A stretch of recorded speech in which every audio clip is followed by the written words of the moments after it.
Big boss Malayalam season 7 പങ്കെടുക്കാനായിട്ടുള്ള കണ്ടസ്റ്റൻസിന്റെ നേരിട്ടുള്ള interview ഒക്കെ ജനുവരി മാസങ്ങൾ ആദ്യ വാരത്തോടുകൂടി തന്നെ സ്റ്റാർട്ട് ചെയ്യുന്നതായിരിക്കും. ഇപ്പൊ തന്നെ ഓരോ കണ്ടസ്റ്റൻസിനും ഓഡിഷൻ കോൾ പോവുകയും അതുപോലെ തന്നെ പല സെലിബ്രിറ്റി കണ്ടസ്റ്റൻസിന്റെ ഡേറ്റും കാര്യങ്ങളൊക്കെ ബ്ലോക്ക് ചെയ്ത് വെക്കുന്ന സമയമാണിത്. പിന്നീടായിരിക്കും ഈ പറയുന്ന സോഷ്യൽ മീഡിയ സെലിബ്രിറ്റീസും അതുപോലെ തന്നെ ഈ ഒരു പെർട്ടിക്കുലർ ഇയറിലെ ഏറ്റവും കൂടുതൽ കോണ്ടന്റുകൾ അല്ലെങ്കിൽ ഏറ്റവും കൂടുതൽ ചർച്ചയായ സോഷ്യൽ മീഡിയയിൽ ചർച്ചയായ വ്യക്തികൾക്ക് ഓഡിഷൻ കോളും കാര്യങ്ങളൊക്കെ പോവുകയും അവരുടെ നേരിട്ടുള്ള ഇന്റർവ്യൂസും കാര്യങ്ങളൊക്കെ കണ്ടക്ട് ചെയ്യുന്നത് ജനുവരി മാസങ്ങളിലായിരിക്കും. ജനുവരി അവസാനത്തോടു കൂടിയായിരിക്കും ഓരോ കണ്ടസ്റ്റൻസും തീരുമാനിക്കപ്പെടുന്നത്, ആ ഒരു സീസണിലേക്ക് ഉറപ്പാക്കപ്പെടുന്നത്.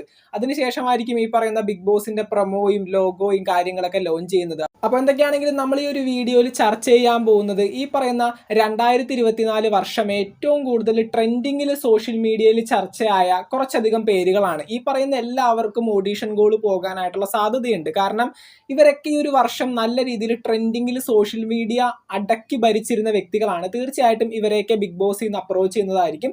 ബിഗ് ബോസിൽ പങ്കെടുക്കുന്നതൊക്കെ ഇവരുടെ സ്വന്തം ഇഷ്ടപ്രകാരം തന്നെ ആയിരിക്കും. അപ്പൊ എന്തൊക്കെയാണെങ്കിലും ഈ പറയുന്ന ലിസ്റ്റിൽ 10 പേരുകളാണ് നമ്മൾ ഉൾപ്പെടുത്തിയിരിക്കുന്നത്. ഇതിലും കൂടുതൽ വ്യക്തികളുണ്ട്. എന്തൊക്കെയാണെങ്കിലും ഈ ഒരു കൊല്ലം ഏറ്റവും കൂടുതൽ സോഷ്യൽ മീഡിയയിൽ ചർച്ചയായ കുറച്ച് പേര് അല്ലെങ്കിൽ ഒരു 10 പേരെയാണ് നമ്മൾ ഈ ഒരു ലിസ്റ്റിൽ ഉൾപ്പെടുത്തിയിരിക്കുന്നത്. അധികം വൈകാതെ നമുക്ക് നേരെ വീഡിയോയിലേക്ക് പോകാം. ചാനൽ ഇതുവരെ സബ്സ്ക്രൈബ് ചെയ്യാത്തവർ തീർച്ചയായിട്ടും ഒന്ന് സബ്സ്ക്രൈബ് ചെയ്ത് സപ്പോർട്ട് ചെയ്യുക. വീഡിയോ ലൈക്ക് ചെയ്ത് കാണുന്നവർ ഒന്ന് ലൈക്കും കൂടി ചെയ്തേക്കാം. അങ്ങനെ നമ്മുടെ ലിസ്റ്റിൽ ഒന്നാമത്തെ പേര് മറ്റാരുമല്ല, അടിച്ചു കയറിയ സൂപ്പർ സ്റ്റാർ റിയാസ് ഖാൻ. റിയാസ് ഖാന്റെ ജലോത്സവം എന്ന് പറഞ്ഞ സിനിമയിൽ നമ്മുടെ കുഞ്ചാക്കോ ബോബൻ നായകനായി എത്തിയ ജലോത്സവം എന്ന് പറയുന്ന സിനിമയിലെ ദുബായ് ജോസിന്റെ അടിച്ചു കയറിയ ഈ കൊല്ലം നല്ല രീതിയിൽ ട്രെൻഡിങ്ങിൽ ഓടിക്കൊണ്ട് കിടന്ന ഒരു സംഭവം തന്നെയാണ്. ദുബായ് ജോസിനെ പിന്നീട് ഒരുപാടധികം ബ്രാൻഡുകളുടെ ബ്രാൻഡ് അംബാസിഡേഴ്സ് ഒക്കെ ആക്കി മാറ്റുന്നുണ്ടായിരുന്നു. അടിച്ചു കയറിയ എന്ന് പറയുന്ന ആ ഒരു പരിപാടി നമ്മുടെ ഓണത്തിനും വിഷുവിനൊക്കെ ടാഗ് ലൈൻ ആയിട്ടൊക്കെ കൊടുത്ത് അത്രയും ഗംഭീരമായിട്ട് സോഷ്യൽ മീഡിയ ആഘോഷിച്ച ഒരു പരിപാടിയായിരുന്നു നമ്മുടെ റിയാസ് ഖാന്റെ അടിച്ചു കയറിയ എന്ന് പറയുന്ന ആ ഒരു ഡയലോഗ്. അത്രയും ട്രെൻഡിങ്ങിൽ ഓടിക്കൊണ്ട് നടന്ന ഒരു കാര്യമാണ്, നിങ്ങൾക്ക് എല്ലാവർക്കും അറിയുന്ന ഒരു കാര്യമാണ്. അപ്പൊ റിയാസ് ഖാനെ ബിഗ് ബോസ് ഹൗസിലേക്ക് വിളിക്കാനായിട്ടുള്ള അല്ലെങ്കിൽ ബിഗ് ബോസിൽ നിന്ന് അപ്രോച്ച് ചെയ്യാനായിട്ടുള്ള സാധ്യത കാണുന്നുണ്ട്. അടുത്തതായി പറയുന്നത് സുരേഷ് കൃഷ്ണ. സുരേഷ് കൃഷ്ണ എന്ന് പറയുമ്പോൾ നമുക്ക് എല്ലാവർക്കും അറിയാൻ പറ്റും, നമ്മുടെ ക്രിസ്റ്റിയെ പറ്റിച്ച് കടന്നു കളഞ്ഞ, നമ്മുടെ ക്രിസ്ത്യൻ ബ്രദേഴ്സ് എന്ന സിനിമയിൽ ക്രിസ്റ്റിയെ പറ്റിച്ച് കടന്നു കളയുന്ന ജോർജ് കുട്ടി എന്ന് പറയുന്ന കഥാപാത്രം ചെയ്തിരുന്ന കൺവിൻസിങ് സൂപ്പർ സ്റ്റാർ ആയിട്ടുള്ള സുരേഷ് കൃഷ്ണയെ തീർച്ചയായിട്ടും ബിഗ് ബോസ് മലയാളം സീസൺ 7 വിളിക്കാനായിട്ടുള്ള സാധ്യതയുണ്ട്. എന്തൊക്കെയാണെങ്കിലും ഒരു സീനിയർ ആക്ടർ കൂടി ആയ സ്ഥിതിക്ക് തീർച്ചയായിട്ടും അപ്രോച്ച് ചെയ്യാനായിട്ടുള്ള സാധ്യതയുണ്ട്. ബിഗ് ബോസിൽ പങ്കെടുക്കുന്നതൊക്കെ സുരേഷ് കൃഷ്ണയുടെ പേഴ്സണൽ ആയിട്ടുള്ള ഇഷ്ടങ്ങൾക്ക് അനുസരിച്ചിരിക്കും. പക്ഷെ എന്തൊക്കെയാണെങ്കിലും ഓഡിഷൻ കോൾ പോകാനായിട്ട് വലിയ സാധ്യതയുള്ള ഒരു വ്യക്തി തന്നെയാണ് സുരേഷ് കൃഷ്ണ, അതായത് നമ്മുടെ കൺവിൻസിങ് സൂപ്പർ സ്റ്റാർ. അടുത്തതായി പറയുന്നത് തൊപ്പി. നമുക്കറിയാം, ബിഗ് ബോസ് സീസൺ 6 പോകാനായിട്ട് ഒരുപാടധികം ശ്രമിച്ച ഒരു വ്യക്തിയായിരുന്നു തൊപ്പി. ഈ ഒരു വർഷം തൊപ്പിക്ക് ഒരുപാടധികം മാറ്റങ്ങൾ വരുന്ന ഒരു കൊല്ലമായിരുന്നു. തൊപ്പി തന്റെ ക്യാരക്ടറൊക്കെ മാറ്റാൻ പോവുകയാണ്, നല്ല രീതിയിൽ വ്യത്യസ്തപ്പെടുത്താൻ പോവുകയാണ്. കാരണം ജനങ്ങൾക്ക് മാത്രം എന്നെ ഇഷ്ടപ്പെട്ടാൽ പോരാ, എൻ്റെ വീട്ടുകാർ കൂടി എന്നെ അംഗീകരിക്കണം. അതുകൊണ്ട് തന്നെ തൊപ്പി എന്ന് പറയുന്ന കഥാപാത്രം ഇതോടുകൂടി അവസാനിക്കുന്നു എന്നൊക്കെ പറഞ്ഞുകൊണ്ട് ഒരുപാടധികം വീഡിയോസ് സോഷ്യൽ മീഡിയയിൽ ട്രെൻഡിങ്ങിൽ ഓടിക്കൊണ്ടിരിക്കുന്നുണ്ടായിരുന്നു. അപ്പൊ തീർച്ചയായിട്ടും ബിഗ് ബോസ് മലയാളം സീസൺ 7 ഒരു അവസരം കിട്ടിക്കഴിഞ്ഞാൽ തൊപ്പി തീർച്ചയായിട്ടും പോകും. ഒരു ഓഡിഷൻ കോൾ പോകാനായിട്ടുള്ള സാധ്യതയും കാണുന്നുണ്ട്. അടുത്തതായി പറയുന്നത് ഹാഷിർ. നമുക്ക് എല്ലാവർക്കും അറിയാം, വാഴ സിനിമ, അതുപോലെ തന്നെ സോഷ്യൽ മീഡിയ എടുത്തു നോക്കിക്കഴിഞ്ഞാൽ ഹാഷിർ അടക്കി വാഴുന്ന ഒരു സമയമാണിത്. നമ്മുടെ വാഴ സിനിമ ഇറങ്ങിയതിൽ പിന്നെ ഹാഷിറിന്റെ പല വീഡിയോസും നല്ല രീതിയിൽ ട്രെൻഡിങ്ങിൽ ഓടിക്കൊണ്ടിരിക്കാനായിട്ട് ഇപ്പൊ തുടങ്ങിയിട്ടുണ്ട്. അതുപോലെ തന്നെ ഇൻസ്റ്റഗ്രാമിൽ ഈ പറയുന്ന വാഴ സിനിമ ഇറങ്ങുന്നതിന് മുന്നേ തന്നെ നല്ല രീതിയിൽ വൈറലായിട്ട് ഓടിക്കൊണ്ടിരിക്കുന്ന ഒരു വ്യക്തിയായിരുന്നു ഹാഷിർ. തീർച്ചയായിട്ടും big boss Malayalam season 7 audition call പോകാനായിട്ടുള്ള വലിയ സാധ്യതയാണ് ഹാഷിറിന്റെ കേസിലും കാണുന്നത്. ഒരുപാടധികം ഫാൻ ബേസ് ഉള്ള ഒരു വ്യക്തിയാണ്. അടുത്തതായി പറയുന്നത് ബോബൻ അൽമൂഡൻ. ബോബൻ അൽമൂഡൻ എന്ന് പറയുന്നത് നമ്മുടെ ഏഷ്യാനെറ്റിലെ ചില സീരിയലുകളിലൊക്കെ അഭിനയിച്ചിട്ടുണ്ട്. അതുപോലെ തന്നെ സിനിമയിലും നല്ല രീതിയിൽ സജീവമായിട്ട് അഭിനയിച്ചുകൊണ്ടിരിക്കുന്ന ഒരു സീനിയർ ആക്ടറാണ്. നമ്മുടെ ട്രെൻഡിങ് എന്ന് പറയുന്നത് നമ്മുടെ കൺവിൻസിങ് സൂപ്പർ സ്റ്റാർ ആയിട്ടുള്ള സുരേഷ് കൃഷ്ണ അവസാനിച്ചപ്പോൾ തന്നെ ക്യാൻസലിംഗ് സൂപ്പർ സ്റ്റാർ എന്ന് പറഞ്ഞിട്ട് ഒരു സൂപ്പർ സ്റ്റാർ പൊങ്ങി വന്നിരുന്നു. അത് നമ്മുടെ ബോബൻ അൽമൂഡൻ ആയിരുന്നു. പക്ഷെ അത് അധികം സോഷ്യൽ മീഡിയയിൽ വൈറലായിട്ട് ഓടിയില്ല. എന്തൊക്കെയാണെങ്കിലും ക്യാൻസലിംഗ് സൂപ്പർ സ്റ്റാറും കുറെ പേര് ഏറ്റെടുത്ത ഒരു വിഷയം തന്നെയായിരുന്നു. ബോബൻ അൽമൂഡനെയും ഒരു സീനിയർ ആക്ടർ എന്നുള്ള രീതിയിൽ ബിഗ് ബോസ് ഹൗസിലേക്ക് വിളിക്കാനായിട്ടുള്ള സാധ്യതയുണ്ട്.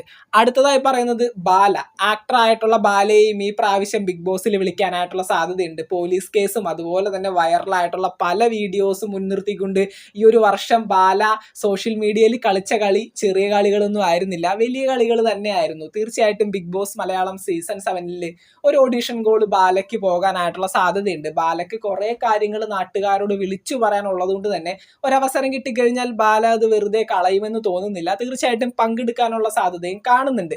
അപ്പൊ എന്തൊക്കെയാണെങ്കിലും വലിയ സാധ്യതയുള്ള ഒരു കണ്ടസ്റ്റന്റ് തന്നെയാണ് ബാല. അടുത്തതായി പറയുന്നത് റോഹൻ ലോണ. റോഹൻ ലോണ നമുക്കറിയാം ബിഗ് ബോസ് ആയാലും അല്ലെങ്കിൽ പല സെലിബ്രിറ്റീസിനെയും ഇന്റർവ്യൂ ചെയ്യുന്ന ഒരു ഇന്റർവ്യൂവർ ആണ് റോഹൻ ലോണ. ബിഗ് ബോസിലെ കണ്ടസ്റ്റൻസിനെ കിട്ടിക്കഴിഞ്ഞാൽ ഇന്റർവ്യൂ ചെയ്ത് അവരുടെ ചുക്കും ചുണ്ണാമ്പും വരെയും പുറത്തേക്ക് എടുക്കുന്ന ഒരു വ്യക്തിയാണ് നമ്മുടെ റോഹൻ ലോണ. നല്ല ടോക്കിംഗ് സെൻസ് ഉള്ള ഒരു ആങ്കർ ആണ് പുള്ളിക്കാരൻ. തീർച്ചയായിട്ടും ബിഗ് ബോസ് ഹൗസിൽ പങ്കെടുക്കാനായിട്ടുള്ള സാധ്യതയുണ്ട്. ഓഡിഷൻ കോൾ വന്നു കഴിഞ്ഞാൽ തീർച്ചയായിട്ടും പുഷ്പം പോലെ റോഹൻ കയറിപ്പോകുമെന്നുള്ള കാര്യം ഉറപ്പാണ്. കാരണം പല ബിഗ് ബോസിൽ ചെന്ന് നല്ല പുലികളായിട്ടുള്ള പല കണ്ടസ്റ്റൻസിനെയും തന്റെ ഇന്റർവ്യൂ സീറ്റിൽ ഇരുത്തിക്കൊണ്ട് അല്ലെങ്കിൽ ഹോട്ട് സീറ്റിൽ ഇരുത്തിക്കൊണ്ട് വെള്ളം കുടിപ്പിച്ചിട്ടുള്ള വ്യക്തി തന്നെയാണ് നമ്മുടെ റോഹൻ ലോണ. അപ്പൊ എന്തൊക്കെയാണെങ്കിലും അദ്ദേഹവും ഈ പ്രാവശ്യം സീസണിൽ വരാനായിട്ടുള്ള സാധ്യത കാണുന്നുണ്ട്. അടുത്തതായി പറയുന്നത് യാദിൽ എം ഇക്ബാൽ. യാദിൽ എം ഇക്ബാൽ കഴിഞ്ഞ വർഷം മുതൽ തന്നെ സോഷ്യൽ മീഡിയയിൽ അത്യാവശ്യം ട്രെൻഡിങ്ങിൽ ഓടിക്കൊണ്ടിരിക്കുന്ന ഒരു വ്യക്തിയായിരുന്നു. ഒരു കട്ട അർജന്റീന മെസ്സി ഫാനാണ് പുള്ളിക്കാരൻ. അങ്ങനെയായിരുന്നു പുള്ളിക്കാരന്റെ സോഷ്യൽ മീഡിയയിലെ തുടക്കവും. പിന്നെ കെ ടൗൺ ഹോട്ടൽസിന്റെ ഉടമസ്ഥനാണ്. അതുപോലെ തന്നെ ഇൻസ്റ്റഗ്രാമിൽ ഒരുപാടധികം ഗീവ് അവേസ് കണ്ടക്ട് ചെയ്തുകൊണ്ട് ലക്ഷക്കണക്കിന് രൂപ വില വരുന്ന ഗീവ് അവേസ് ആണ് യാദിലിന്റെ പേജിൽ കൂടെ ഇൻസ്റ്റഗ്രാമിൽ കണ്ടക്ട് ചെയ്യുന്നത്. അത്തരത്തിൽ ഒരുപാടധികം ഫാൻസിനെ സമ്പാദിച്ച ഒരു വ്യക്തിയാണ് യാദിൽ എം ഇക്ബാൽ. തീർച്ചയായിട്ടും ബിഗ് ബോസിൽ നിന്ന് ഓഡിഷൻ കോൾ പോകാനായിട്ടുള്ള സാധ്യത കാണുന്നുണ്ട്. വിളിച്ചു കഴിഞ്ഞാൽ പുള്ളിക്കാരൻ പോകുമെന്നും തോന്നുന്നു. അടുത്തതായി പറയുന്നത് സന്തോഷ് വർക്കി. അപ്പൊ നിങ്ങൾ വിചാരിക്കും ആറാട്ടണ്ണനെ ആരെങ്കിലും ബിഗ് ബോസ് ഹൗസിൽ കയറ്റി വിടുമോ, അത്ര ബുദ്ധിയില്ലാത്തവരാണോ എൻ്റെ മോൾ ഷൈനും ബിഗ് ബോസും ഹോട്ട്സ്റ്റാറും എന്നൊക്കെ?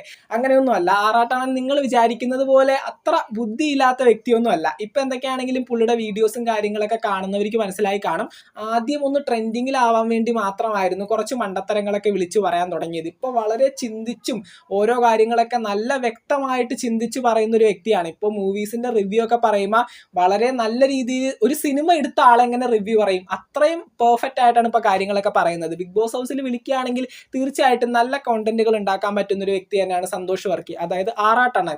തീർച്ചയായിട്ടും ഒരുപാടധികം നല്ല നല്ല വിദ്യാഭ്യാസ യോഗ്യതകളും അതുപോലെ തന്നെ ഒരുപാടധികം ടോക്കിംഗ് സെൻസ് ഒക്കെ ഉള്ള ഒരു വ്യക്തി തന്നെയാണ്. വന്നു കഴിഞ്ഞാൽ ചെറിയ കളികളൊന്നുമല്ല, വലിയ കളികൾ കളിക്കാൻ പറ്റുന്ന ഒരു കണ്ടസ്റ്റന്റ് തന്നെ ആയിരിക്കും. അടുത്തതായി അവസാനമായിട്ട് പറയുന്നത് മേഘന വിൻസെന്റ്. മേഘന വിൻസെന്റ് നമ്മുടെ ലിസ്റ്റിൽ ആകെ ഉള്ളൊരു പെൺമണിയാണ്. പുള്ളിക്കാരത്തി നമ്മുടെ ചന്ദനമഴ സീരിയലിൽ അമൃത എന്ന് പറയുന്ന കഥാപാത്രം ചെയ്തിരുന്ന ഒരു വ്യക്തിയാണ്. ഇപ്പം ഇൻസ്റ്റഗ്രാമോ യൂട്യൂബോ ഫേസ്ബുക്കോ സോഷ്യൽ മീഡിയ എവിടെ തുറന്നു നോക്കിക്കഴിഞ്ഞാലും ചന്ദനമഴ ഇല്ലാത്ത ഒരു സോഷ്യൽ മീഡിയ പ്ലാറ്റ്ഫോം നമുക്കിപ്പോൾ കാണാൻ പറ്റത്തില്ല. തീർച്ചയായിട്ടും ചന്ദനമഴ നല്ല രീതിയിൽ ട്രെൻഡിങ്ങിൽ ഓടിക്കൊണ്ടിരിക്കുന്ന ഒരു സീരിയലാണ്. ഇപ്പോൾ അതിൻ്റെ സെക്കൻഡ് പാർട്ടൊക്കെ ഇറക്കുന്നു എന്നൊക്കെ പറഞ്ഞുകൊണ്ട് കുറേ വാർത്തകളൊക്കെ നമുക്ക് കാണാൻ പറ്റുന്നുണ്ട്. തീർച്ചയായിട്ടും മേഘന വിൻസെന്റിന്റെ ആ ഒരു അഭിനയവും അതുപോലെ തന്നെ വളരെ മികച്ച പ്രകടനവുമാണ് ആ ഒരു സീരിയലിന് ഇപ്പോൾ ട്രെൻഡിങ്ങിൽ ഓടിക്കൊണ്ടിരിക്കുന്നത്. അത് ഇറങ്ങിയ അല്ലെങ്കിൽ സംപ്രേഷണം ചെയ്ത സമയത്ത് ഇത്രയും കൂടുതൽ എന്താണ് ഈ പറയുന്ന സോഷ്യൽ മീഡിയ അത് ഏറ്റെടുത്തിട്ടുണ്ടായിരുന്നില്ല. ഇപ്പോഴാണ് ചന്ദനമഴ എല്ലാവർക്കും നല്ല രീതിയിൽ ഏറ്റെടുക്കുകയും ആ ഒരു സീരിയൽ ഇപ്പോൾ പോയി ഹോട്ട്സ്റ്റാറിൽ കണ്ടുപിടിച്ച് തപ്പിപ്പിടിച്ച് പോയി കാണുന്ന വ്യക്തികളൊക്കെ ഉണ്ട്. അപ്പോൾ തീർച്ചയായിട്ടും മേഘന വിൻസെന്റും ഈ പറയുന്ന സീസണിൽ ഒരു ഓഡീഷൻ കോൾ പോകാനായിട്ടുള്ള സാധ്യത കാണുന്നുണ്ട്. വരുന്നതും വരാതിരിക്കുന്നതൊക്കെ ഓരോ കണ്ടസ്റ്റൻസിൻ്റെയും പേഴ്സണലായിട്ടുള്ള ഇഷ്ടപ്രകാരം മാത്രമായിരിക്കും. ഇപ്പം നമ്മൾ ഈ പറയുന്ന 10 പേരും പ്രഡിക്ഷൻ ലിസ്റ്റോ അല്ലെങ്കിൽ കൺഫർമേഷൻ ലിസ്റ്റോ ഒന്നുമല്ല. ബിഗ് ബോസ് ഹൗസിൽ നിന്ന് ഓഡിഷൻ കോൾ പോകാനായിട്ട് ഏറ്റവും കൂടുതൽ സാധ്യതയുള്ള കുറച്ച് വ്യക്തികളുടെ പേരുകളാണ് നമ്മളിപ്പോൾ പങ്കുവെച്ചത്. കാരണം ഇവരെല്ലാവരും ഈ ഒരു വർഷം നല്ല രീതിയിൽ ട്രെൻഡിങ്ങിൽ സോഷ്യൽ മീഡിയ അടക്കി വാണ ചില വ്യക്തികൾ തന്നെയാണ്. പല സമയങ്ങളിലായിരുന്നു എന്ന് മാത്രം. വീണ്ടും വീണ്ടും പറയുകയാണ്, ഈ പറയുന്ന 10 പേർക്കും ഓഡിഷൻ കോൾ പോകും എന്നുള്ള കേസിൽ പോലും നമുക്ക് ഉറപ്പില്ല. ഇവരെയൊക്കെ വിളിക്കാനായിട്ടുള്ള സാധ്യതയുണ്ട്. കാരണം സോഷ്യൽ മീഡിയയിൽ ട്രെൻഡിങ്ങിൽ ഓടിക്കൊണ്ടിരിക്കുന്ന വ്യക്തികൾ ബിഗ് ബോസ് ഹൗസിൽ വന്നു കഴിഞ്ഞാൽ തീർച്ചയായിട്ടും കാഴ്ചക്കാരുടെ എണ്ണം കൂടുകയും ആ ഒരു ഷോയെ നല്ല രീതിയിൽ മുന്നോട്ട് കൊണ്ടുപോകാനും സാധിക്കും. അതുകൊണ്ട് തന്നെ ഇവരെയൊക്കെ മാക്സിമം കൊണ്ടുവരാനായിട്ട് ബിഗ് ബോസ് ശ്രമിക്കാറുണ്ട്. പിന്നെ വരുന്നതും വരാതിരിക്കുന്നതൊക്കെ ഇവരുടെ സ്വന്തം ഇഷ്ടപ്രകാരം തന്നെ ആയിരിക്കും. അപ്പോൾ തീർച്ചയായിട്ടും ഇവർക്കൊക്കെ ഓഡിഷൻ കോൾ പോകാനായിട്ടുള്ള സാധ്യതയുണ്ട്. പലർക്കും ഈ ഒരു സമയത്ത് ഓഡിഷൻ കോളും കാര്യങ്ങളൊക്കെ പോയിട്ടുണ്ട്. സെലിബ്രിറ്റീസിൻ്റെയൊക്കെ ഡേറ്റും കാര്യങ്ങളൊക്കെ ബ്ലോക്ക് ചെയ്യേണ്ടതുണ്ട്. പിന്നീടായിരിക്കും ഈ പറയുന്ന സോഷ്യൽ മീഡിയ സെലിബ്രിറ്റീസിനെയൊക്കെ വിളിച്ച് നേരിട്ടുള്ള ഇന്റർവ്യൂസും കാര്യങ്ങളൊക്കെ കണ്ടക്ട് ചെയ്യുന്നത്. അപ്പോൾ എന്തൊക്കെയാണെങ്കിലും നമുക്ക് നോക്കാം. മലയാളം നിങ്ങൾക്ക് ഏറ്റവും കൂടുതൽ ഇഷ്ടപ്പെട്ട വൈറൽ താരം ആരാണെന്ന് വെച്ചാൽ തീർച്ചയായിട്ടും താഴെ കമന്റുകളായിട്ട് അറിയിക്കാൻ ശ്രമിക്കുക. അതുപോലെ തന്നെ ഈ വർഷം ബിഗ് ബോസ് തുടങ്ങുന്ന സമയത്ത് നിങ്ങൾക്ക് വരണമെന്ന് ആഗ്രഹിക്കുന്ന വ്യക്തി ആരാണ്, തീർച്ചയായിട്ടും അതുകൂടി കമന്റിൽ അറിയിക്കാൻ ശ്രമിക്കുക. ബിഗ് ബോസ് മലയാളത്തിന്റെ പുതുപുത്തൻ വിശേഷങ്ങൾക്കായിട്ട് നമുക്ക് വീണ്ടും കാണാം.